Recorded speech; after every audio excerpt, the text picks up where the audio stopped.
Patuloy naman ang pamahalaan sa pamamahagi ng tulong para sa mga kababayan nating naapektuhan ng Bagyong Christine, kabilang na mga pamilya sa Iligan City.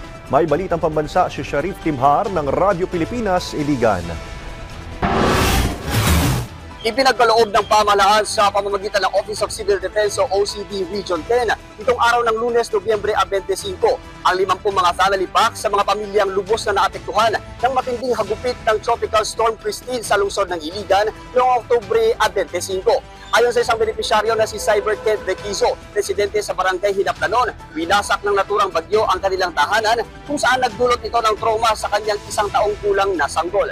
Dagdag pa niya, hindi nagkulang ang pamahalaan dahil patuloy silang nakakatanggap ng tulong mula rito. Nagpapasalamat naman ang isa pang benepisyaryo na si Maria Christine Tabatas, residente sa Barangay Luinap kay Iligan City Mayor Frederick Siao dahil hindi niya pinapabayaan ang kanyang mga residente na lubos na nangangailangan. Tinitiyak naman ng alkalde na mabibigyan din ng tulong mula sa Office of Civil Defense ang mga pamilyang nakaranas ng partially damaged houses. Magulang talatas, mga partial affected na matagaan po sila sa ilang angay suporta gikan sa OCD. Ang naturang mga family packs ay binubuo ng mga plato, kutsara, kaldero, sleeping kit, hygiene kit, shelter repair kit, tarpaulin at jerrycan. Mula sa PBS Radyo Pilipinas, Iligan, ito si Sharif Timhar para sa Balitang Pambansa.